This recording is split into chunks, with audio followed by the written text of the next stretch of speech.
Shalom to the elect of Israel, to the whole flag of Israel, you Hebrew Israelites, you so-called Negroes, Latinos, Native Americans, West Indians, and Haitians. Gotta give all praises and glory to Yahweh, Bahashim, Yahweh Shah, the Most High, the Heavenly Father. His Hebrew name is Yahweh, not Yahweh, not Jehovah, not God, not Elohim, not Most High, not Lord, not Yah, not Jah, not Ahaya, not Allah. It's Yahweh. And his only begotten son name in the Hebrew is Yahweh Shah. Not Yahshua, not Yeshua, not Jesus Christos, not Jesus Christ, not Serapis Christos, not Yeshaya, not Yehoshua. It's Yahweh Shah. So we gotta give all praises and glory to Yahweh, Bahashim, Yahweh Shah, Bahashim, Yekar Kodash. Double honors to the apostles and elders of Great Millstone who teach well, who are the apostles and elders of all of Israel, whether accepted or not. In a sincere salutation to all the Akim pushing this truth and believing this truth through the four ends of the earth, the entire world, waking up the hope for the elect. And shalom to the outward who are listening and learning, a few sisters who are listening and learning. I'm Isaiah from GMS Orlando Camp coming at you another lesson. In true facts, faith, and edification, another data edification, Lord is willing to be edifying. So I title this lesson, More Prophecies in Motion. I got a few clips I'm going to play. Lord willing to be edifying. This is for educational purposes only. This is not for monetary gain. This is for educational purposes only. Lord willing, this be edifying. Now, these are a few clips I got from RT News because more prophecies are playing out. So I'm going to play these few clips and I'm going to get a couple precepts. Lord willing, it don't be too long. And if it is what it is. So this first clip I'm going to get is so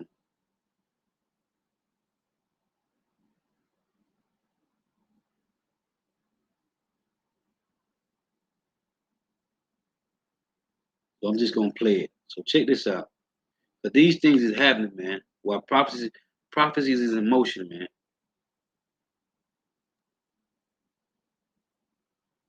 So let me make sure it's sharing.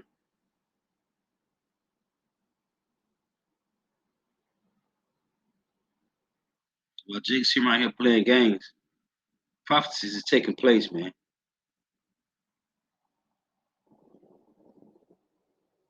So check this out. I want to show you right now exactly what it is that opportunity looks like. And that's it. See that? That is the president of Russia. He's the shorter guy on the right of your screen, with the president of Syria. That's the chinless guy on the left of your screen. They are meeting, and it's an important meeting. And I'm going to take you through what they are discussing in just a moment. But first, let's discuss the vacuum or the situation that has caused their meeting. And there it is. It's Afghanistan. And do you see it right there on the map? Not far from Iraq. So if the U.S. is all but out of Iraq, and now they are out of Afghanistan, we have to ask the question, is it an opportunity for others, like, let's say, President Putin and Russia? But let's expand the map if we could. I want to include something else. See that right there? That is Syria. Syria, right? And Syria, because interestingly enough, the U.S. has created vacuums in Iraq and Afghanistan, and it may be about to do the same in Syria. Why? Because, yes, the U.S. is still in the north part of the country where the oil fields are, but it may be starting to pull some troops out of the country as well. In fact, here is what the Biden administration is now saying that they're doing in Syria. It says it will keep a relatively small force. Look how creative that looks. Relatively small force, says the White House, to protect and possibly reclaim the oil fields in the country. But there are also concerns among some that the United States is going to scale back troops, as it seems to be doing throughout the Middle East, right? In some of the reporting that we did for you yesterday. That is why President Putin is meeting with President Assad of Syria to continue their long-standing relationship and discuss new possibilities when it comes to both the changing political situation in Syria and any potential U.S. exit which may arise there as well. Now, would that create an opportunity for Russia to move in and take charge of what has long been an unstable situation between Syria, the U.S., and Turkey. Don't forget, Turkey's there as well inside Syria. So we're going to drill down on all of this as the Middle East appears to be recreating itself these days before our very eyes, and as the U.S. refocuses toward China. All this right here on the News with Rick Sanchez. Smart TV, because we believe it's time to do news again. Now, this is playing out because it's called prophecy. This is Ezekiel 38 and verse 7, reading the point. This is about Gog and Magog, which is Russia. It say, be thou prepared, and prepare for thyself, thou and all thy company that are assembled unto thee, and be thou a guard unto them. So this is the Lord setting Russia up to be a guard to other nations. So that's why you saw the Syrian president and the Russian president shaking hands, man, because these nations are going to cleave to Russia.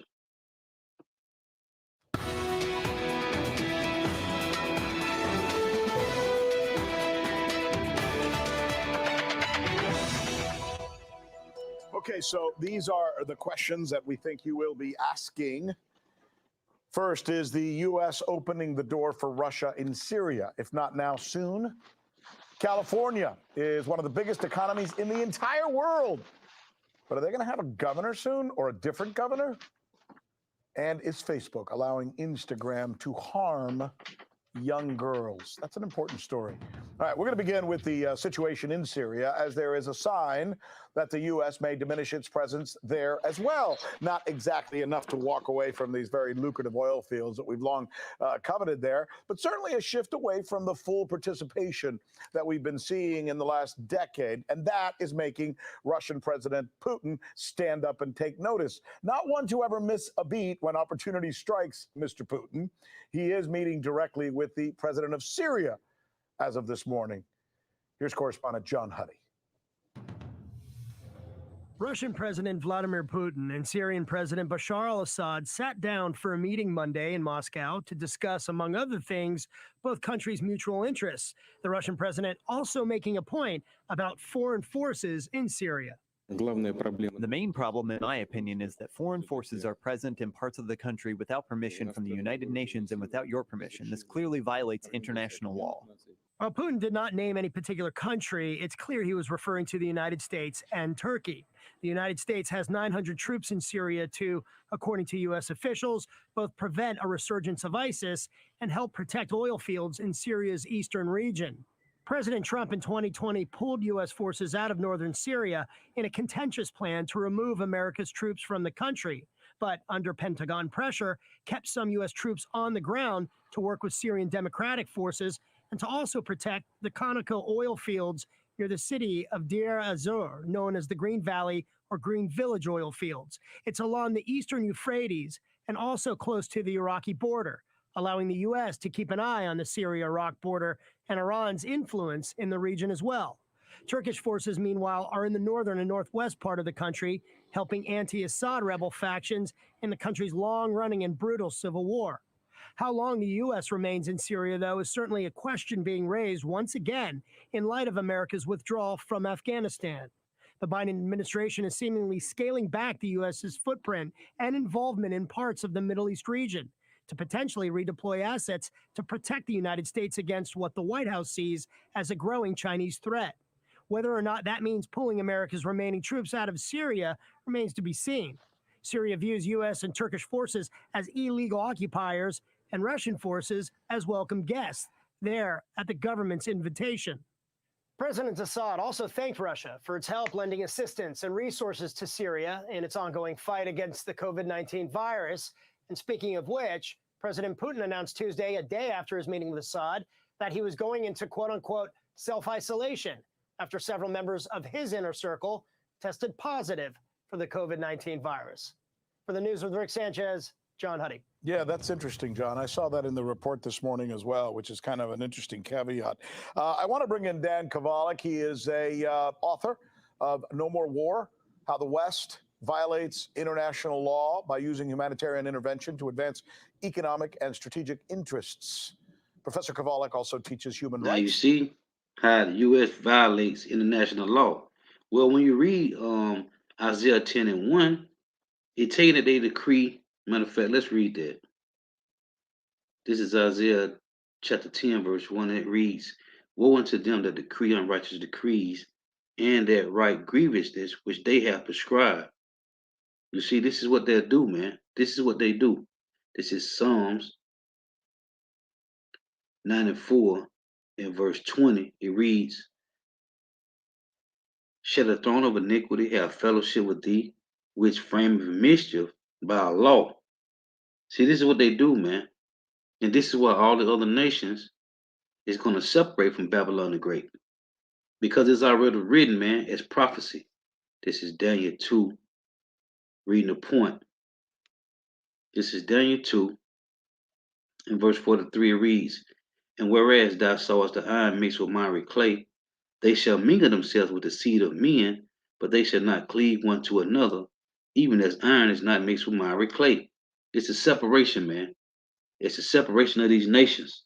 That's why I tell you in Isaiah 19, this is verse 2, it reads, and I will set the Egyptians against the Egyptians, and they shall fight everyone against his brother, and everyone against his neighbor, city against city, and kingdom against kingdom. This is what's going on, man. A separation of EU, NATO, and the beast. EU, NATO, which is the beast, and against the it's EU, NATO, and the beast and the harlot, man, that sits on the scarlet colored beast. That's a separation, man. Because these devils, they violate international waters. Why? Through their policies, their legislations, their democracy, their philosophy, their draconian laws, man. This is what they do. At the University of Pittsburgh, and we're too happy to have him. So, what do you think is going on right now in Syria, Professor? Is the United States trying to make some kind of retrenchment? And what does Putin have in mind? Well, I think there is some evidence that the U.S. is trying to pull out of Syria. Right now, the U.S. occupies about a third of Syrian territory. As you mentioned, it is the most oil-rich part of Syria. It's also the most grain-rich, has the most fertile soil, also the huge water reserves. Which, by the way, it should be noted that the U.S. has been plundering in violation of international humanitarian law. But it's very clear, look, the Syrian government doesn't want the U.S. there. The Syrian people don't want the U.S. there. There have been attacks by Syrians against the occupation forces in the part being occupied by the United States. So I do think that Biden may want a way out of this. But as you say, in a way that will still allow the U.S. to access that oil, again, quite illegally. The U.S. is not there by invitation. They are engaged in a war crime by stealing Syrian oil, but that is still part of the game plan. So what do you think? Putin said that, by the way. What you just said is what Putin said during his news conference. You probably saw that in John Huddy's report, that the United States was not invited there. Therefore, they and probably Turkey should both leave. What can he do, though? What do you think is the Putin strategy here? You see, these devils is never invited nowhere, man. They go in, they create the problem, man. If you know about these devils, they create the problem, then they go in like they're trying to help, man. And then they wind up taking the resources. That's what they do, man. That's what the scripture said. They are fugitives and vagabonds, man. All they do is wander around the earth and take and destroy, man, and bring confusion. Well, I've been to Syria twice this year. In fact, And it's not no, it ain't no coincidence that these devils have over 800 military bases around the world. you see the mosaic behind me. It has the Syrian and Russian flag, and it says "Thanks, Russia." I think that from all the discussions I had with people in the Syrian government, and I think it reflects also what the Russians are thinking, they view the occupation of Syria by the United States, by Turkey, and by terrorist forces in Idlib as a political issue. That is to say, they don't consider it a military issue. They are not going to force the U.S. and Turkey out of Syria by military means. They know they have to do it through political means and negotiations. And I think that is the plan, but that is the plan, to get them out, but through political and diplomatic Well, means. according to these scriptures, that's not what's going to happen, man. This is our Proverbs 21:1. It reads, "The king's heart is in the hand of the Lord Yahweh. As the rivers of water, he turneth it whithersoever he will. Every way of a man is right in his own eyes, but the Lord pondereth the hearts." So it's the Lord that's going to do these things to make these nations separate and go to war with Babylon the Great. This is Revelation 17 and verse 17, and it reads, "For power hath put in their hearts to fulfill his will," you see, "and to agree, and give their kingdom unto the beast, until the words of power shall be fulfilled." And what's the words of the Lord being fulfilled? When the elect gets sealed, that's when World War III is going to start, man. When the elect gets sealed, first you're going to have this mandatory of the charagma, the all World War III, man. So it say, "For power have put in their hearts to fulfill his will, and to agree, and give their kingdom unto the beast, until the words of power shall be fulfilled." And that's why I say in Obadiah 1, in verse 7, it reads this: "All the men of thy confederacy have brought thee even to the border." You see, the Lord the Lord put the spirit on these other nations to give their power to the beast, man, until the words be fulfilled. It said, "The men that were at peace with thee have deceived thee and prevailed against thee," letting you know that the Lord is putting the spirit on these nations to just play this game, man. That it say, "They that eat thy bread have laid a wound under thee, and there is no understanding in him." So these devils don't know what's going on, man. The Lord, this is the Lord's move. This is Lord game, man. This is Yahweh Shema Shai moving these chess pieces strategically, man, with these nations. Playing chess, man. Do you expect to see the Russians escalate militarily in any And that's way? facts. We know that according to the scriptures. Do we see the Russians? Hey, this is according to the scriptures, man. See or smell any signs of that? I just read Ezekiel 38, 1 through 7, and tell you, verse 7 tell you that the Lord is putting the spirit on the Russians to be a guard to the other nations, man. And to show you how cold this is, he talking about how Turkey and US kind of together, whatever. Putin just sold Turkey S-400s, man, missile defense systems. I mean, I think for the large part, no, there certainly would never attack the United States forces in Syria. They would not attack Turkish forces. They may attack, again, these terrorist groups in Idlib, just so people know. Idlib is north of Damascus. And what happened during the conflict, the 10-year conflict, is that these jihadist groups, which the U.S. backed, Turkey backed, Israel backed, Saudi Arabia backed, when the Syrian forces, with the help of the Russians, would capture these jihadist forces, they gave them a choice: either go to jail or we'll take you to Idlib. So in Idlib, there's thousands of terrorists living there now. That is a place the Russians may decide to attack, but they will never attack Turkey, never attack the U.S. They will find a diplomatic solution out of this situation. Professor, you are so good to talk to on this topic. You really understand Syria, and you're able to give us the context that's necessary to better understand the story. We really, really appreciate your time. Thanks so much, Dan. Nah, let me get out of that. I got another clip. So you see, Russia is pairing up with Syria, man. And these people don't realize what's going on, man. This is this is the Lord playing chess, man. Working on the hearts of these nations. Now, this is what just happened recently, last week. Now, Saudi Arabia is one of the main cash cows for North America, Babylon the Great. And look what they do. So let me play this one. So like, let me play this one. So check this out.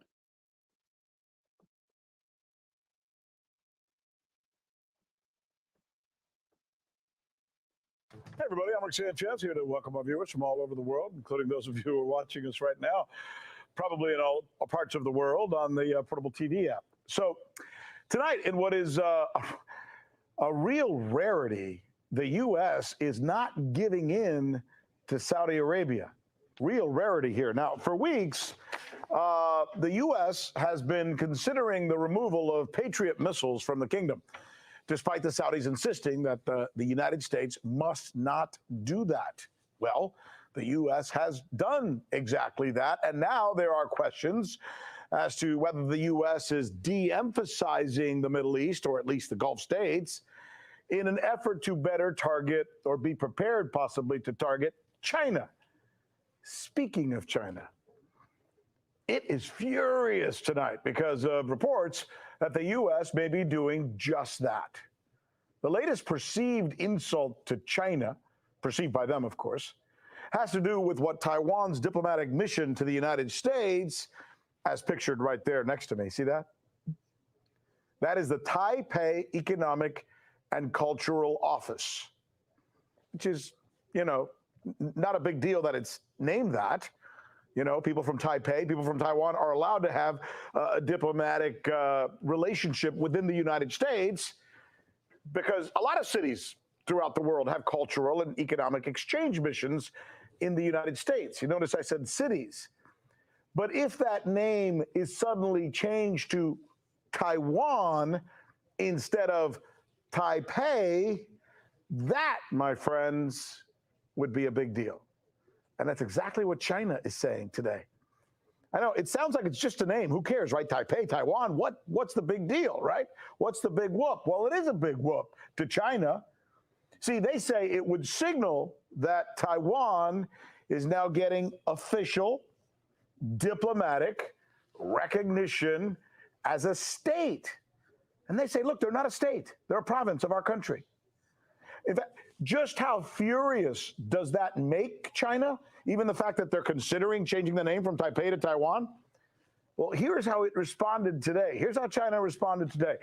Quote, if the United States and the Taiwan island, notice they call it an island, not a country, if they do change the names, they are suspected of touching the red line of China's anti-secession law, and the Chinese mainland will have to take severe economic and military measures. Severe economic and military measures. See it right there. In fact, China is going further as far as to say that if the U.S. and Taiwan agree to this name change, China will then impose both economic sanctions and even an economic blockade of the island, a military economic blockade, which it considers not an independent country, but rather one of its provinces, as we mentioned earlier. So will the U.S. allow Taiwan to change its name from Taipei to Taiwan as a diplomatic force in the United States? And is China serious about an economic blockade if they do so? And can you imagine the type of showdown an economic blockade of Taiwan would cause, with navies from both China and the United States then facing off? That's why we're following this story here on the News with Rick Sanchez, where we like to remind you that it is time to do news again. Hey, this thing gets serious, man. Things are heating up with these other nations, man. And this is just small information. So let me pull this other clip.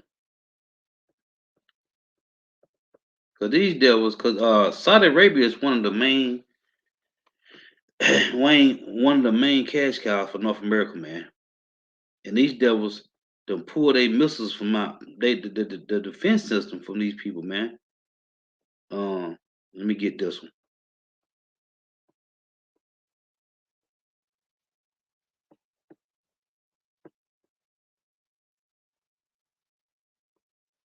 So let's play this one. Has removed its most advanced missile defense system and Patriot missile batteries from Saudi Arabia. This even as the kingdom faces continued air attacks from Yemen's Houthi rebels and threats from Iran. The withdrawal of the US defense system from Prince Sultan Air Base outside of Riyadh came as America's Gulf Arab allies nervously watched the chaotic withdrawal of US troops from Afghanistan, including their last-minute evacuations from Kabul's besieged international airport. A high-resolution Planet Lab satellite picture taken on Friday showed the batteries pads at the airbase empty with no visible activity. Earlier, just southwest of the airbase's runway, in a 1 square kilometer area, American forces had stationed Patriot missile batteries, as well as one advanced terminal high altitude air defense unit, or THAAD. A THAAD can destroy ballistic missiles at a higher altitude than Patriots. Questions arise. Why has the US pulled out its weapon system from Saudi Arabia at this sensitive time? And has the US shifted its focus from the Gulf to Asia? The US move isn't unexpected. Earlier this year, the Pentagon had said that certain defense systems may be pulled out from the Middle East. Gulf Arab nations worry about America's future plans as its military perceives a growing threat in Asia that requires those missile defenses. A redeployment of the missiles had been rumored for months, in part due to a desire to face what American officials see as the looming great powers conflict with China and Russia. US claims it hasn't abandoned its Gulf allies. Pentagon Press Secretary John Kirby says, quote, "The Defense Department continues to maintain tens of thousands of forces and a robust force posture in the Middle East, representing some of our most advanced air power and maritime capabilities in support of US national interests and our regional partnerships," unquote. While tens of thousands of American forces remain across the Arabian Peninsula as a counterweight to Iran, tensions remain high in the region as negotiations appear stalled in Vienna over Iran's collapsed nuclear deal with world powers, raising the danger of future confrontations in the region over Iran's nuclear ambitions. Moreover, the rise of the Taliban in Afghanistan may give space for terror groups like ISIS and Al-Qaeda to regroup and launch future attacks. Analysts believe America's Gulf allies are bound to be worried. Christian Ulrichsen, a research fellow at Rice University, says, quote, "The perception is very clear that the US is not as committed to the Gulf as it used to be. In the views of many people in decision-making authority in the region, from the Saudi point of view, they now see Obama, Trump, and Biden, 3 successive presidents, taking decisions that signify to some extent an abandonment," unquote. Recently, US Defense Secretary Lloyd Austin had indefinitely postponed a visit to Saudi Arabia, citing scheduling issues. Austin had traveled to the Gulf region earlier this month. He visited Qatar, Kuwait, and Bahrain to thank their leaders and the US troops stationed there for their work during the airlift from Afghanistan. The withdrawal of US defense equipment from Saudi Arabia comes just as a Houthi drone attack wounded 8 people and damaged a commercial jetliner at the kingdom's airport in Abha. The kingdom has been locked in a stalemate war with the Houthis since March 2015. The Prince Sultan Air Base, some 115 kilometers southeast of Riyadh, has hosted several thousand US troops since the 2019 missile and drone attack on the heart of the kingdom's oil production. That attack, though claimed by Yemen's Houthi rebels, appears instead to have been carried out by Iran, according to experts, and physical debris left behind. Saudi Defense Ministry continues to describe the kingdom's relationship with the US as strong, long-standing, and historic. It says Saudi military is capable of defending its lands, seas, and airspace and protecting its people. Saudi Arabia maintains its own Patriot missile batteries and typically fires 2 missiles at an incoming target. That's become an expensive proposition amidst the Houthi campaign, as each Patriot missile costs more than $3 million.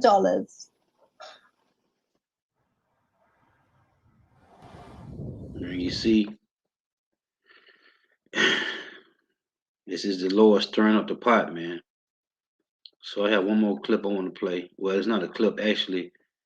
This is what I saw the elder when they was live tonight. The elder in Birmingham, the elder Aaron, he put this up. Let me pull this up real quick, and I'm gonna close out. So while all these things is going on, man, prophecy is playing out. Now this is what was just said by this guy, Dr. Anthony Fauci. If you can see it right here, it's a Fauci. We're going to mandate CV shots if hardcore group, which is who? The Israelites, of holdouts are not persuaded to submit. You see? That's that Revelation 13, 16 and 17, man. It's Revelation chapter 13, verse 16 and 17 right there. We're going to mandate CV shots if hardcore group of holdouts are not persuaded to submit. You see, these prophecies is playing out, man. They playing out. So, Lord, what is be edifying? You got to give all praise and glory to Yahweh, Bahashim Yahweh Shah, Bahashim Rekah Kodash, double honors to the apostles and elders of Great Millstone who well, who teach well, who are the apostles and elders of all of Israel, whether they can accept or not. And a sincere salutation to all the ark pushing this truth and believing this truth, but the full ends of the earth, the entire world, waking up the hope for the elect.